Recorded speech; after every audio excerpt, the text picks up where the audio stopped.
नमस्कार, मेरा नाम रेनू सोनकर है। मेरे यूट्यूब चैनल आओ कहानी बुनते हैं में आप सभी का स्वागत है।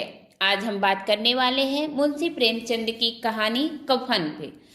ये कहानी का दूसरा भाग है। चलिए हम कहानी की शुरुआत करते हैं। जिस समाज में रात दिन मेहनत करने वालों की हालत उनकी हालत से कुछ बहुत अच्छी ना थी और किसानों के मुकाबले वे लोग जो किसानों की दुर्बलताओं से लाभ उठाना जानते थे कहीं ज्यादा संपन्न थे। वहां इस तरह की मनोवृत्ति का पैदा हो जाना कोई आश्चर्य की बात नहीं थी। हम तो कहेंगे घिसू किसानों से कहीं ज्यादा विचारवान था। किसानों के विचार शून्य समूह में शामिल होने के बदले बैठकबाजों की कुछ मंडली में जा मिला था। हाँ, उसमें यह शक्ति ना थी कि बैठकबाजों के नियम और नीति का पालन करता। इसलिए जहाँ उसकी मंडली के और लोग गांव के सरंगना और मुखिया बने हुए थे, उस पर सारा गांव उंगली उठाता था। फिर भी उसे यह तस्कीन तो ही थी ही कि अगर वह फटे हाल है तो कम से कम उसे किसानों की सी जी तोड़ मेहनत तो नहीं करनी पड़ती और उसकी सरलता और निहिरता से दूसरे लोग बेजा फायदा तो नहीं उठाते। दोनों आलू निकाल कर जलते जलते खाने लगे। कल से कुछ नहीं खाया था। इतना सब्र ना था कि कंठ हो जाने दे।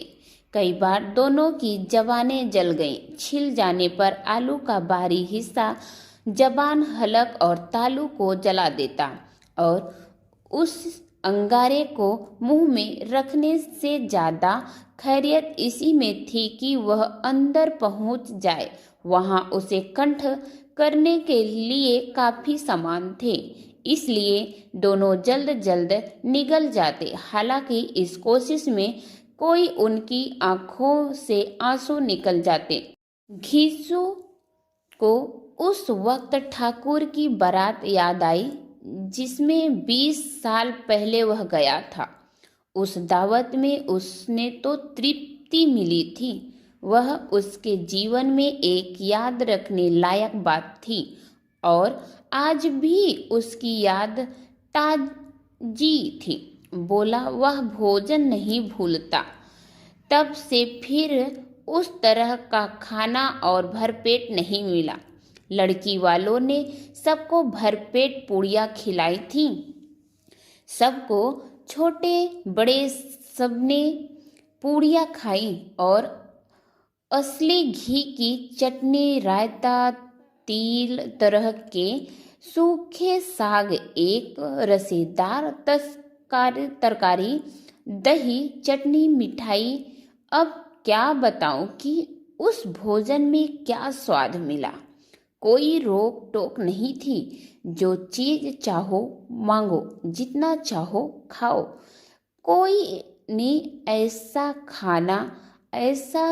खाया कि किसी से पानी पिया गया। मगर परोसने वाले हैं कि पत्तल में गर्म गर्म गोल गोल सुवासित कचौड़ियाँ डाल देते हैं। मना करते हैं कि नहीं चाहिए। पत्तल पर हाथ रोकते हुए हैं, मगर वह है कि दिए जाते हैं।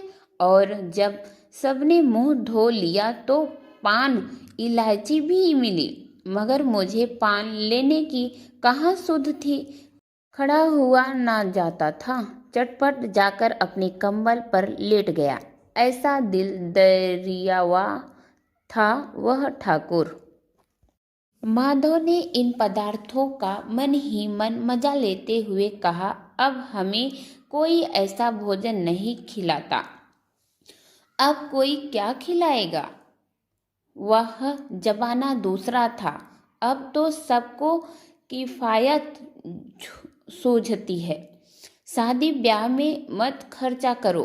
क्रियाक्रम में मत खर्चा करो। पूछो, गरीबों का माल बटोर बटोर कर कहाँ रखोगे? बटोरने में तो कमी नहीं, हाँ खर्चा में फियायत सूझती है। तुमने एक 20 पूरियां खाई होगी। 20 से ज़्यादा खाई थी। मैं 50 खा जाता। 50 से कम मैंने ना खाई होगी। अच्छा पक्का था, तुम तो मेरा आधा भी नहीं है।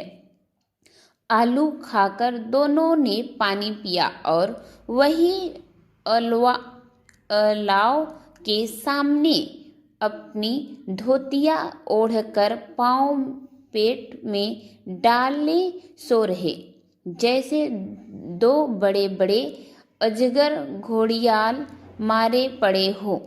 और बुधवा अभी तक कराह रही थी। सवेरे माधव ने कोठरी में जाकर देखा तो उसकी स्त्री ठंडी हो गई थी। उसके मुंह पर मक्खियां भिनक रही थी। पथराई हुई आंखें ऊपर टंगी हुई थी। सारी देह धूल से लथपथ हो रही थी। उसके पेट में बच्चा मर गया था। माधव भागा हुआ घीसू के पास आया। फिर दोनों जोर जोर से हाय हाय करने और छाती पीटने लगे।